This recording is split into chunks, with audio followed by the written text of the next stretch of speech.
ASEAN ministers are meeting in Bangkok, looking at ways to boost the cross-border trade in electricity, a move that could lead to cheaper power prices. At the moment, the multilateral electricity trading scheme involves Thailand, Malaysia and Laos.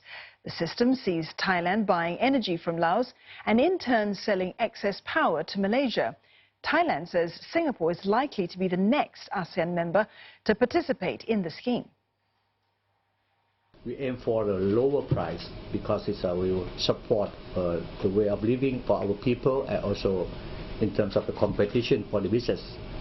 For example, if we share our resources and in the future maybe renewable may be more maybe as a vital tools or vital sources of electricity supply. It will be mixed and matched for the source of supply and maybe help all of us to reduce the future electricity price.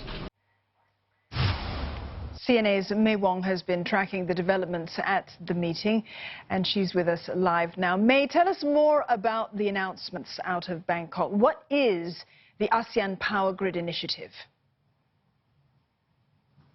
Well, the ASEAN Power Grid Initiative has been in the works for more than 20 years right now. The 10 member nations really want to be connected in terms of not just the supply of energy as well as electricity, but also in the production so that it will provide a more secured as well as sustainable energy for the entire region going forward. But that has not really been realized because of issues such as a lack of government coordination, a lack of funding for infrastructure, and also very different regulatory systems across the 10 member nations of ASEAN. And that's the reason why it really hasn't been achieved to its fullest potential. At this stage, as you mentioned earlier, we're only seeing a collaboration at the sub-regional level, meaning Thailand, Laos and Malaysia connecting in this initiative.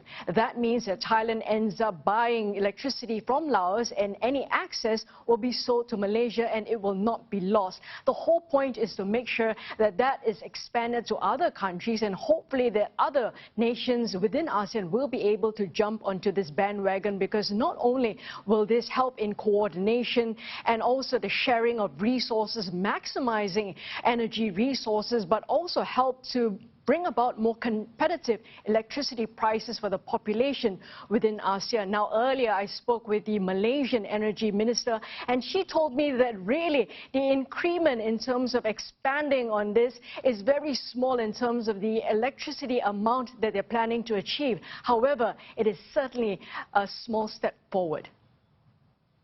For example, we are only importing 300 megawatt for a 24,000 megawatt of system in Malaysia.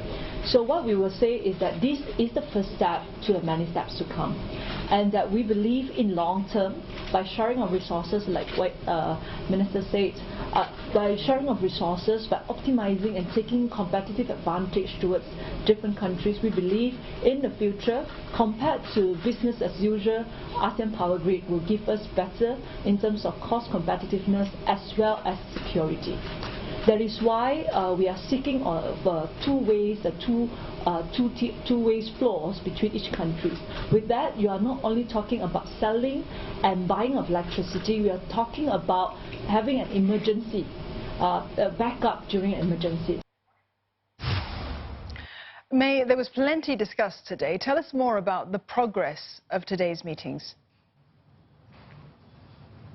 Indeed, there are a lot more discussions to take place on Thursday, because the ministers really want to push through and make greater strides in terms of trying to come up with new ideas in order to manage the growing energy demand, particularly in this region. ASEAN has got a population of 640 million people, and yet 65 million people in this region have no access to electricity. So, of course, the various governments are trying to ramp that up. but also when it comes to development in this region, that also means that energy requirement and demand will be boosted even more. And how do you go about trying to get the energy that's necessary to not just drive economic growth, but also to drive the development of the various nations while doing it in a sustainable manner? Now, some of the initiatives that the governments are trying to push through will be namely one, to try and beef up the use and development of renewable energy,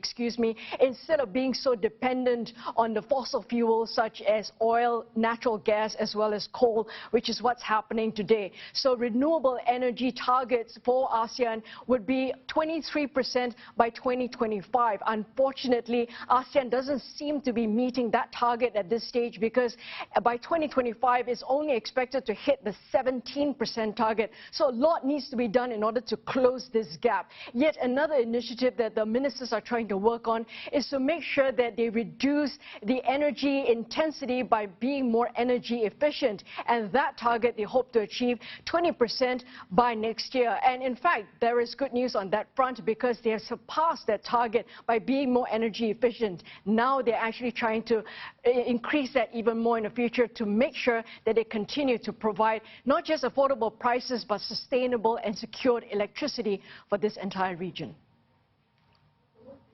All right, thank you very much, May, for that. May Wong there in Bangkok.